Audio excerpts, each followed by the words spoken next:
À peine le soleil levé, les chevaux de course s'élancent sur la piste sablonneuse de l'hippodrome de Beyrouth, le plus ancien du monde arabe. Chronomètre au poignet, Fadi Al-Aimé mesure la performance de ces jeunes chevaux. C'est une tradition dans la famille d'élever des chevaux. Depuis que mon père en possède, on vient tous les jours à l'hippodrome les entraîner pour les courses. On a les chevaux dans le sang.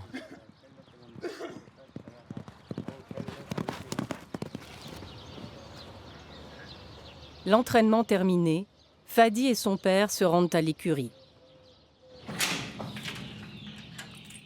L'hippodrome de Beyrouth héberge plus d'une centaine de chevaux. Celui-là, dans un mois ou deux, il pourra courir avec les autres.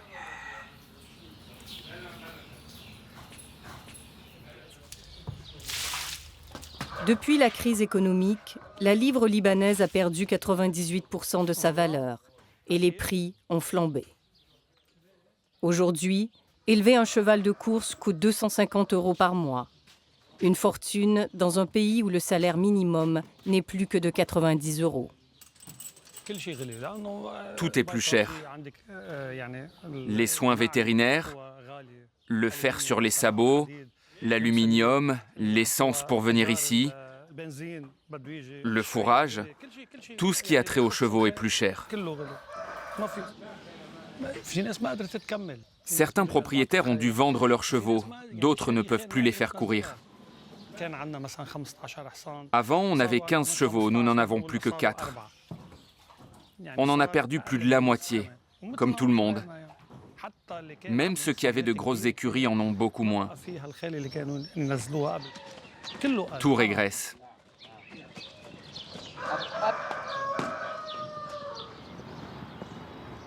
Emblème d'un passé glorieux, l'hippodrome de Beyrouth, fondé il y a 100 ans, ressemble désormais à un paquebot à la dérive.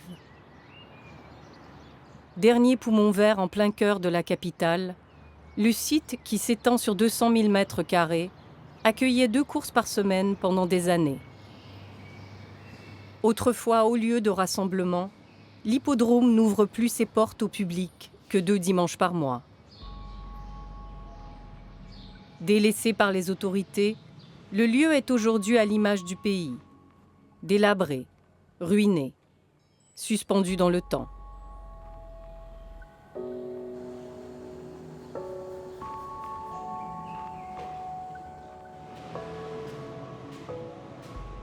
À 80 ans, Nabil Nasrallah est aux commandes de l'hippodrome depuis un demi-siècle.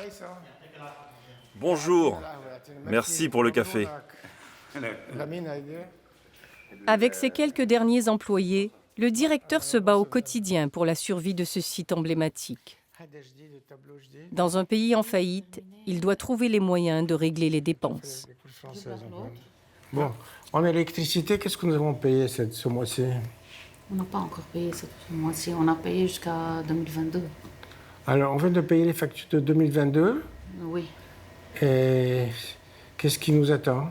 Et 2023, on ne sait pas par mois, c'est cher, on ne sait pas jusqu'à maintenant. Nous n'avons plus de ressources suffisantes pour couvrir nos frais. Nous ne pouvons plus payer le personnel et payer l'entretien qui devient de plus en plus cher, comme tout le monde le sait. Et d'un autre côté, les parieurs ont beaucoup perdu aussi de leur capacité financière. Il y en a beaucoup moins, ils parient beaucoup moins. Et les gros parieurs, comme partout, ils parient chez les bookmakers à l'extérieur. Si la situation continue de cette façon, nous allons devoir fermer. Et fermer, c'est la catastrophe pour tout le monde.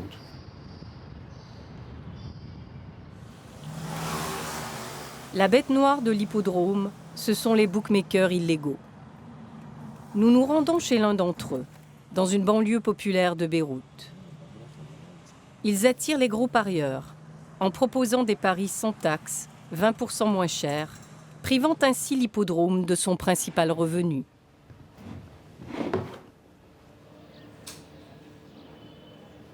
Le bookmaker accepte d'être filmé, mais ne souhaite pas montrer son visage. À cause de la crise, les gens parient davantage pour gagner de l'argent. Ils jouent des grosses sommes d'argent, de 100 € à 200 € par course. Moi, pour une journée de course, je peux me faire, avec les commissions, jusqu'à 500 €.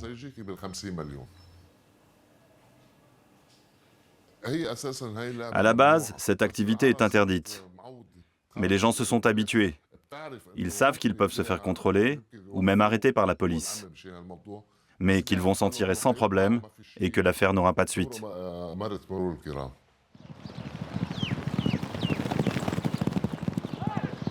Retour à l'hippodrome pour l'entraînement.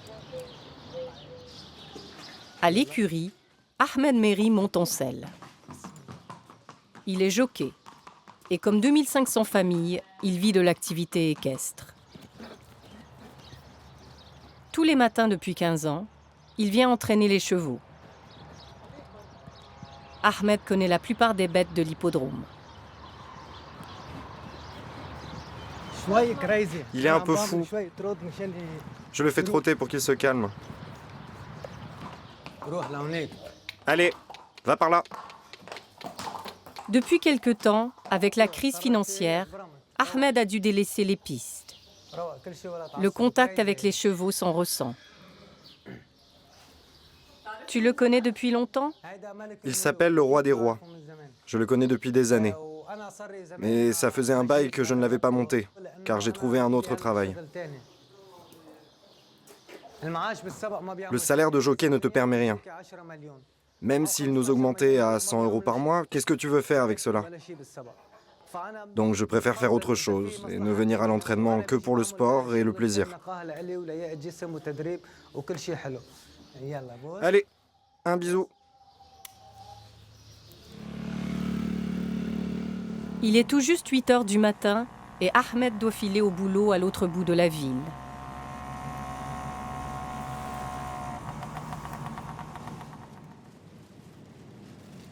Le jockey travaille au rayon légumes dans un supermarché. Son salaire est de 400 € par mois, 4 fois plus qu'à l'hippodrome. La plupart des jockeys font 2 boulots. Mon frère travaille à l'aéroport, mon cousin est voiturier. Certains ont immigré à l'étranger pour trouver du travail, car la situation financière est très difficile. Il y a moins de jockeys. On était 30, maintenant il n'y en a plus que 10 ou 15. Le nombre de jockeys a beaucoup diminué à l'hippodrome de Beyrouth.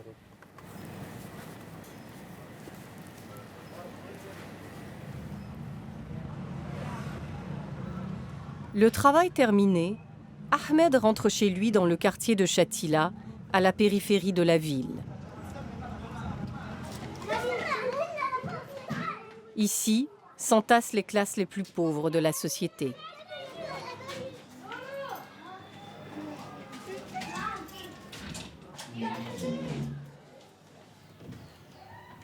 Une fois à la maison, Ahmed tient à nous montrer des photos de sa belle époque à l'hippodrome, qui remonte à une dizaine d'années.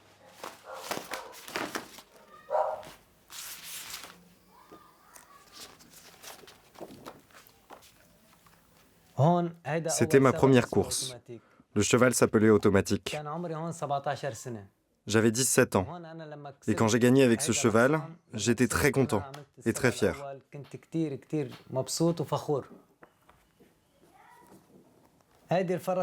Cette jument s'appelle Al-Ashar.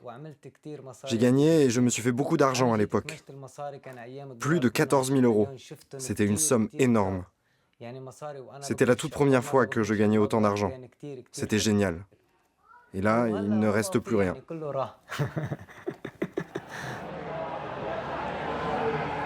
C'est dimanche, jour de course à l'hippodrome. Nous retrouvons Fadi, le propriétaire de chevaux, dans les gradins. Chouetti va gagner. Allez, Chouetti.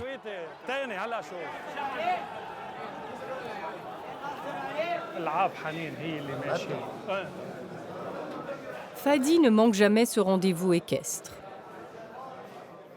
Entre 2 courses, c'est le moment des paris officiels. Depuis la chute de la monnaie nationale, les profits sont dérisoires. On ne parie que pour se distraire. Il y a peu de chevaux et les gains ne sont pas importants. Donc on s'amuse entre amis. Chacun joue le cheval qui lui plaît et c'est tout. Pendant ce temps, dans les vestiaires, Ahmed se prépare.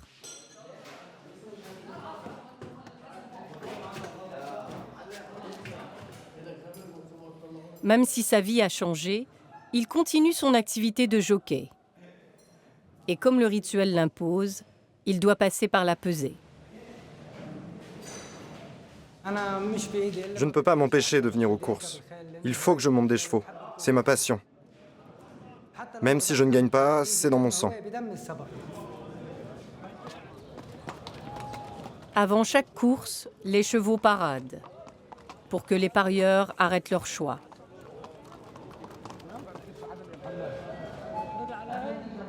C'est l'heure de la dernière course de la journée. Pour Fadi, cette réunion conviviale est une bouffée d'oxygène dans un pays qui étouffe. C'est le dernier lieu qui rassemble encore tous les Libanais, de toutes les confessions, de tous les villages, de tout le Liban. Le dimanche, on vient se retrouver, parler des chevaux, passer du bon temps. Si l'hippodrome ferme, on ne pourra plus se voir. C'est parti!